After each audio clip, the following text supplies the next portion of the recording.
Olá, seja muito bem-vindo a Psicanalizantes. Pegue seu café e vamos para mais uma análise de caso jurídico envolvendo nossos amigos psis e os nossos amados clientes ou pacientes. Nesse caso aqui, é um caso mais grave, na verdade, né? Porque envolvia uma psicóloga, né? Que na época, na verdade, ela era estudante de psicologia que trabalhava numa função pública, né? Ou seja, concursada aí. Né, que é inclusive o desejo de muitos colegas psicanalistas, psicólogos, né, que estão se formando, de ingressar na carreira pública. Né? Então, olha só a gravidade do que aconteceu aqui. Bom, matéria do G1, lembrando que todos os links de nossas notícias que nós fazemos aqui tem a referência aqui embaixo na descrição. Vamos lá direto ao ponto. Estudante que atuou como psicólogo por 2 anos, usando documentos falsos, é condenada em Paracatu, tá? Olha só, segundo a denúncia do Ministério Público de Minas Gerais, ela ainda estudava quando começou a atuar como psicóloga, exercendo funções clínicas e realizando atendimentos com crianças e adolescentes. E aqui, mais uma vez, fica o lembrete, né? Eu sempre alerto isso, muitos colegas precisam acham que uma denúncia, uma ação judicial pode vir somente do seu paciente, que ele tem uma relação direta. Não é só isso. Ministério Público, Conselho Tutelar, os órgãos administrativos e outras instituições podem, inclusive, iniciar uma ação judicial contra o profissional da saúde mental, tá? Então fica esse alerta aí. Bom, olha só o que diz a matéria. Então diz que ela falsificou essa documentação, né? Uma estudante de psicologia falsificou documentos e trabalhou na função durante 2 anos de forma ilegal. Então diz aqui que ela atuou ilegalmente de 2016 a 2017. Segundo a denúncia do Ministério Público, ela ainda estudava quando começou a atuar como psicóloga, exercendo funções clínicas e realizando atendimento com crianças e adolescentes. No entanto, ela não tinha cumprido os requisitos exigidos e nem tinha o registro no CRP. O registro do conselho no conselho ocorreu só em março de 2018, quando concluiu a formação acadêmica. Ou seja, olha o que diz a notícia aqui, ela foi condenada a ressarcir integralmente os valores recebidos enquanto trabalhou na função e teve que pagar uma multa que não teve o valor divulgado, né? E ela também ficou proibida de firmar contrato com o poder público por 5 anos e teve seus direitos políticos suspensos pelo mesmo período. Olha a gravidade de uma funcionária pública, né, concursada, fazer o que ela fez, né? Ou seja, um documento falso, emitir documento falso, usar aí a estrutura pública, inclusive, né, para ser contratada. Ela quis forjar ali a documentação para ser contratada, ficou muito ruim, porque além de ela responder por todas as leis normais, vamos dizer assim, ela ainda respondeu para as leis que regem a administração pública, lei de improbidade pública. Nós vamos ver que quem trabalha numa estrutura pública hoje ainda está por baixo de outro tipo de legislações que é muito mais graves e severas, como você viu aqui, ela perdeu o direito político e ficou proibida de firmar contrato com o poder público por 5 anos. Para você ver como é sério você conhecer de legislação. Se você é um estudante de psicologia ou pretende ingressar na área pública, saiba que assim fica ainda mais complexa a gama de legislações que você tem que dominar e conhecer, tá bom? Por fim, diz a notícia aqui que, conforme os pontos alegados, estão a prática de improbidade administrativa, além dos crimes de estelionato, falsificação de documento público, falsidade ideológica, bem como a contravenção penal de exercício irregular da profissão. O nome da psicóloga não foi divulgado e não foi possível localizar a defesa, porque, obviamente, geralmente esses processos eles atuam em caráter de sigilo, né? Então, mas é interessante saber isso daqui, porque mais uma vez nós caímos na questão dos documentos. Então, todo tipo de documento, independente se é os documentos clínicos, contratos, a gente está falando aqui agora de uma outra espécie de documentos que ela usou, na verdade, para falsificar aí a sua profissão, né? Ela deu para ver que, obviamente, ela conseguiu depois o registro, mas ela falsificou para poder conseguir ser contratada. Olha a loucura, gente, loucura dessa colega psíquica que ela fez. Bom, mas como nós estamos numa dinâmica de olhar aqui os dispositivos legais, entender um pouco mais do que está por trás de toda essa estrutura, ou seja, o que foi violado aqui, para você ter um conhecimento maior da estrutura legal, vamos lá para o nosso querido Word, para nós aqui trabalharmos um pouco essa questão. Bom, eu quero trazer para vocês aqui bem resumidamente, tá? Essa questão do que foi violado. Como nós falamos nos outros vídeos, você vem acompanhando que há uma hierarquia, né, de legislação e a Constituição ela está lá no topo. Então, obviamente, quando há uma violação, uma condenação jurídica, judicial, vamos dizer assim, há essa previsão legal, desde a Constituição até as leis infralegais, que você já aprendeu aqui nesses vídeos. Então vamos lá, na Constituição, o que diz a Constituição sobre esse caso em específico? No artigo 5º, inciso 32, vai dizer: o Estado promoverá, na forma da lei, a defesa do consumidor. Tá? Então, aqui fala de uma proteção, obviamente, direta do consumidor final, ou seja, daquele que está tendo o serviço, que está contratando o serviço, vamos dizer assim, do psicólogo, psicanalista ou terapeuta. Então, ou seja, há um comando na Constituição dizendo é o Estado que vai promover essa defesa. Então, qualquer tipo de violação que diz respeito a essa relação de consumo, o Estado é obrigado a tutelar, a regular isso. É por isso que você vai ver. Isso inclui, obviamente, a proteção da sociedade contra fraudes em serviços essenciais, como a saúde mental, ainda mais dentro de uma máquina pública, né, numa estrutura pública. Então está aqui o comando da Constituição. Em seguida vem os códigos, né, as códigos e leis específicas. No Código Penal, qual foram aqui então os artigos que nós vimos lá na notícia? Falsificação de documento, artigo 297 do Código Penal. Vai dizer: se falsificar no todo ou em parte documento público ou alterar documento público verdadeiro, pena reclusão de 2 anos. De 2 a 6 anos e multa. Então, gente, tipificado, é crime o que foi feito aqui, ainda principalmente por ser documento público. E aqui é uma questão interessante, assim, então e o documento que eu faço para o meu cliente? A gente vai ver aqui que há tipificação também quando é documento particular. Então, se você faz aí fraude ao seu laudo, um relatório, uma declaração, um parecer, também é crime.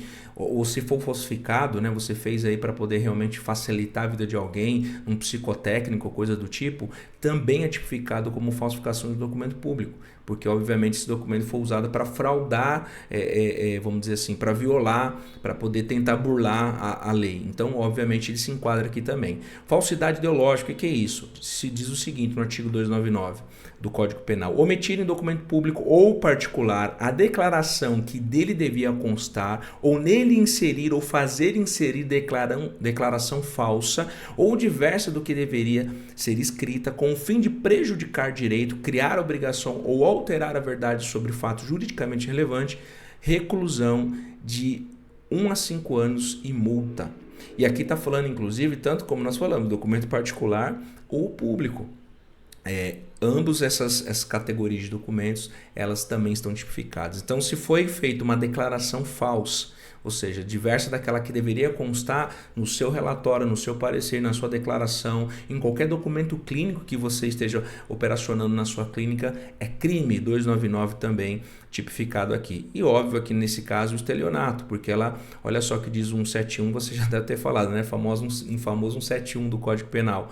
Obter para si ou para outro vantagem ilícita em prejuízo alheio, induzindo ou mantendo alguém em erro mediante artifício, ardil ou qualquer outro meio fraudulento, pena reclusão de 1 a 5 anos. Então, ela fez isso, né? Ela atuou, diz na notícia que ela atuou ali na parte clínica, atendendo crianças e adolescentes. Então, ela obteve vantagem, tanto que ela teve que devolver esse valor. Olha só que coisa séria isso. Bom, e tem também o 313, a linha aqui, 313A, né, que vai dizer o seguinte: inserir ou facilitar funcionário autorizado, o acesso indevido de falsos dados em sistema de informação, também reclusão de 2 a 12 anos e multa.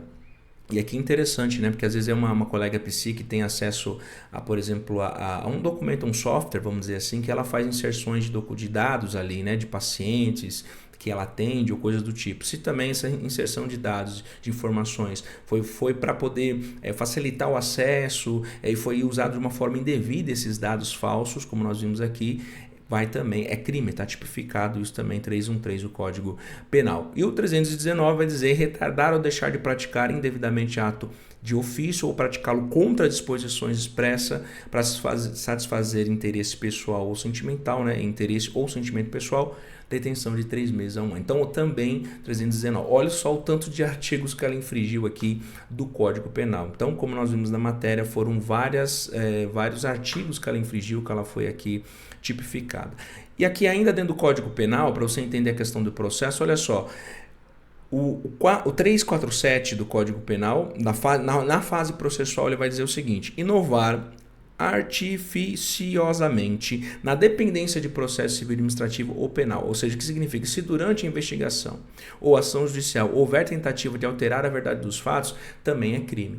Então, por exemplo, está sendo discutido uma questão de guarda, né, onde o psicólogo, por exemplo, está envolvido. E nesse processo em que é requisitado um laudo, um parecer, enfim, uma declaração, essa informação é falsa. Ou seja, durante o processo que está rolando judicial, ou seja, se isso foi feito, também é tipificado. Se tentou de uma forma ardilosa ali colocar informações falsas, está tipificado também. Então não é só antes de acontecer o processo, mas durante um processo está tendo discussão sobre isso. E aquele documento feito pelo amigo PC, se foi feito de uma forma falsa, vai responder criminalmente também.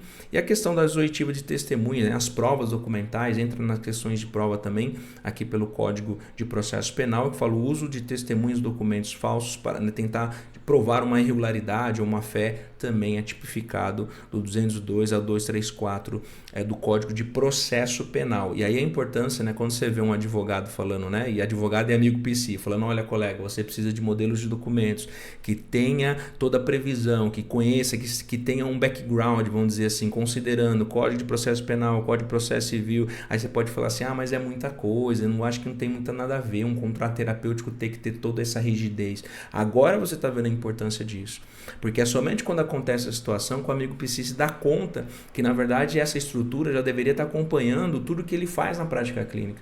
Então não é à toa que o advogado coloca as coisas que tem que estar num contrato, é porque ele conhece a estrutura, ele sabe o que vai trazer segurança jurídica para você. Então é por isso que mais uma vez fica aqui o convite. Se você não tem modelos de documentos feitos e revisados por advogados, comece a ter. E fica o meu convite para você clicar aqui no link da descrição para você ter o Kit PC Premium, feito por quem entende de ambas as áreas. Foi feito com muito trabalho, dedicação, são horas de trabalho em cima de cada um dos modelos de documentos, justamente porque eles preveem todo o cenário jurídico e contexto que faz parte da vida do psicoterapeuta. Então não demore. Clica aí, compra seu kit de modelos, porque eles estão alinhados com toda essa estrutura legal, tá bom? Vamos continuar aqui. Então, você viu que até o Código de Processo Penal envolve aqui nessa questão. Lei de contravenções penais, como nós lemos lá, que foi um exercício irregular da profissão. Olha o que diz o artigo 47. Exercer profissão ou atividade econômica ou anunciar que a exerce sem preencher as condições a que por lei está subordinado o seu exercício, pena de 15 dias a 3 meses. Também está tipificado na lei de contravenções penais, exercício ilegal da profissão. E aqui é interessante porque também envolve nossos colegas psis que não têm CRP. Então aquele psicanalista ou terapeuta holístico, enfim, que ele tenta, por exemplo, se passar por psicólogo, e isso tem muito, né? Nós vamos ver casos aí de pessoas que forjaram o diploma de psicólogo, porque é muito na moda, né? Tem inclusive até recente uma informação do CRP aqui de São Paulo, com uma influencer famosa aí no Instagram que usava um diploma falso psicóloga. O CRP pegou, né, conseguiu descobrir que esse diploma era falso. Então olha só a gravidade disso. Então vai incorrer em tudo que nós estamos vendo aqui. Então casos também de pessoas que se passam por psicólogas sem ser, vai enquadrar nesses mesmos dispositivos legais que nós estamos trazendo aqui dessa notícia que nós estamos lendo hoje, tá bom? Então é importante isso daí. Código do Consumidor também incide nesse caso, artigo 66, fazer afirmação falsa ou enganosa sobre produto ou serviço, omitir informações relevantes, detenção de 3 meses a 1 ano. Aliás, você sabia que o Código de Defesa do Consumidor, o famoso CDC, ele tem também, ele prevê infrações penais? Aí você vê assim, poxa, Cléber, mas detenção no Código do Consumidor, exatamente, amigo PC. Por isso que eu estou falando para você que você precisa de uma estrutura de documentos que atenda à legislação. Sim, dentro do Código Consumidor, basta você olhar agora lá, artigo 66. Não só esse artigo, mas existem várias outras previsões que falam de penas. dentro do Código Consumidor. E lembrando que a sua relação com o seu paciente é uma relação de consumo. Você está prestando o serviço e todo o Código do Consumidor foi feito em prol do consumidor. Então é importante você dominar também e ter no mínimo ciência do que está escrito ali. Então há sim previsão de penas no Código do Consumidor. Tá? Artigo também 6º, inciso 3, vai dizer que os consumidores têm direito às informações claras sobre o serviço prestado. E mais uma vez, a importância de você ter contratos que tenham essa clareza e esse domínio de tudo que está por trás da estrutura legal. E também o artigo 37 vai dizer que é proibido qualquer publicidade que induza o consumidor a erro. Então, se o seu contrato é muito mal redigido, na hora de o seu cliente ler, da interpretação dúbia, ele fica ali confuso, isso também vai trazer problemas para você, complicações, porque é obrigação de quem está prestando o serviço, conforme o artigo 37, de que essa informação ou publicidade, inclusive você está se fazendo suas publicidade, por exemplo, no Instagram, ou oferecendo seus serviços, ele tem que estar de forma clara, não pode induzir o consumidor a erro ou ter interpretação dúbia.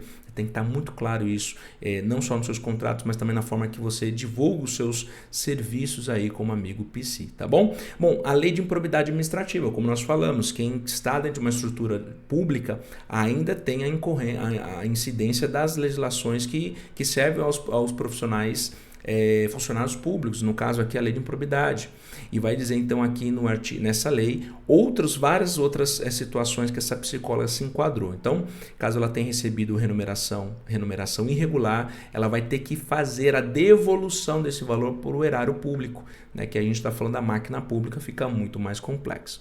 Tá bom? O Código Civil, como nós vimos aqui, artigo 186, 297, quem causa dano a outra pessoa, enriquecimento sem causa, artigo 884, responsabilidade contratual, que fala que tem que ser executado com a boa fé e probidade. No caso aqui, ela violou tudo que foi possível, porque ela falsificou o documento. Tá bom? Como nós falamos aqui do Código de Processo Civil também, aqui é uma coisa importante, tá? Aí mais uma vez, mas Código de Processo Civil para contrato terapêutico, minha relação terapêutica com o meu paciente, sim. Olha que interessante. Concedida em casos de urgência, incluindo suspensão de atos que envolvam fraudes. Então, exemplo, o que é uma tutela provisória? Você já deve ter ouvido aqueles casos que antes mesmo do processo começar é concedida uma tutela. Então, ou seja, uma tutela é o juiz dizendo assim, antes que eu discuta o caso, já pode alcançar o objetivo que se está buscando. Eu vou dar um exemplo assim mais simples de entender. Imagina, por exemplo, que alguém postou um vídeo seu na internet e esse vídeo ele está expondo a sua intimidade ou expondo, enfim, a sua vida privada. Quando você entra com uma ação judicial, você pode, inclusive o advogado geralmente nesses casos vai fazer isso, pedir, antes de discutir o caso, ele vai pedir a tutela. O que é a tutela? É dizer ao juiz, eu preciso que antes que se discuta o caso, que seja cessado agora o que está acontecendo, porque o dano é muito grave, é urgente, é iminente a reparação desse dano. É irreversível se não for tomada uma decisão agora. Então o juiz, olhando a situação, nesse caso do vídeo, por exemplo, ele pode mandar um ofício para o YouTube dizendo derrube agora esse vídeo, tire fora do ar, porque vai ser discutido ainda, mas tire agora. Ou seja, é um comando do juiz já dando, vamos dizer assim, uma vitória antecipada, que seria a retirada desse vídeo, para depois então discutir. Então é um exemplo básico para dizer que assim, casos que envolvem fraudes, geralmente é concedida aí a tutela. Ou seja, então antes que se discuta de querer te ouvir se você está certo ou não, o juiz pode já dar uma tutela caso seja de fraude, caso envolvam situações de fraude, para você ver como a questão de falsificação, de estelionato ou outras questões é sério, é grave. Tudo acontece muito mais rápido quando está se discutindo a prova documental exatamente pela gravidade dos danos que ela pode causar caso não seja tomada uma decisão rápida. Então, às vezes, isso dentro do universo jurídico, ele tem uma celeridade maior, né, quando se fala documentação pelos danos que ele pode causar. E no caso do Conselho de Ética, né, o Código de Ética do Psicólogo, nós vemos aqui que há também artigos que vai dizer sobre isso, que o psicólogo deve zelar pela veracidade das informações que presta no exercício profissional. Então, a falsificação de documentos sem habilitação viola diretamente esse princípio, ou seja, da veracidade das informações. O exercício ilegal também tem isso dentro do Código do Psicólogo, o artigo 1º B, artigo 8º também vai falar disso. e a legislação específica. Então, quando a gente fala assim, olha, existe não só a regulamentação, mas como a legislação e leis dispersas, a gente está falando de outros tipos de legislações que aplicam ao caso, que não necessariamente vai ser, por exemplo, eu já sei que o Código Civil vai dizer sobre isso, eu já sei que o Código do Consumidor está envolvido com a minha área, mas existem leis esparsas também que você precisa saber.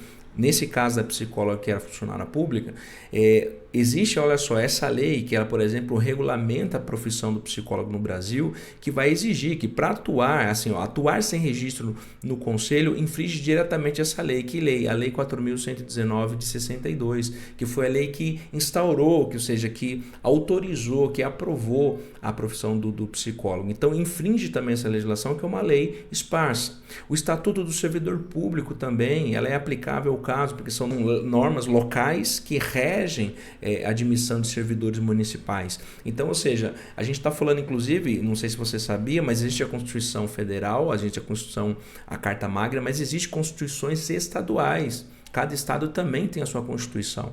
Obviamente ela está abaixo da Constituição Federal, mas ela também tem normas que regem ali o seu estado e também legislações municipais. Então vai descendo ali a hierarquia e você vai ver que existe uma camada, várias camadas de legislações que você precisa se ater. Então a importância disso daí. E obviamente aqui no caso, como nós falamos lá, a Lei de Improbidade Administrativa. São leis esparsas, outras leis que estão no ordenamento jurídico, mas que elas impactam diretamente na relação dessa psicóloga com a sua profissão. Então, gente, eu fiz todo esse trajeto e hoje um vídeo um pouquinho mais longo do que o último, para vocês entenderem que quando nós falamos de legislação e regulamentação, a gente está falando de algo muito maior.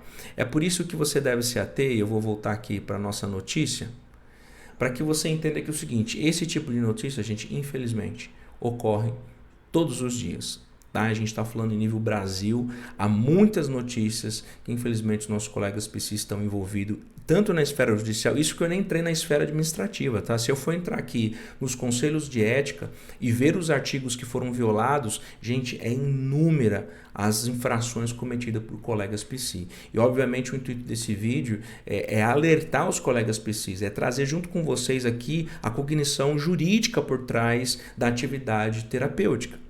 É para que eu e você cada vez mais sejamos atentos a esse tipo de informação. E fica mais uma vez o meu convite. Colega PC, documentos clínicos, contratos são de extrema importância que eles estejam alinhados com a sua atividade. Então, clica aqui embaixo, adquira o seu modelo de documentos que eu tenho certeza absoluta que trabalhando com esses modelos, inclusive que tem acompanhamento jurídico, notícias de atualizações, você vai trabalhar muito mais segura, muito mais seguro, tá bom? Obrigado por ter ficado até o final do vídeo, acompanhe o próximo, vai ter mais análise de casos aqui, espero que você esteja gostando, deixa aqui no comentário sua dúvida, que você queira saber também outros temas na área jurídica, compartilhe com um colega e a gente se vê no próximo vídeo. Um grande abraço.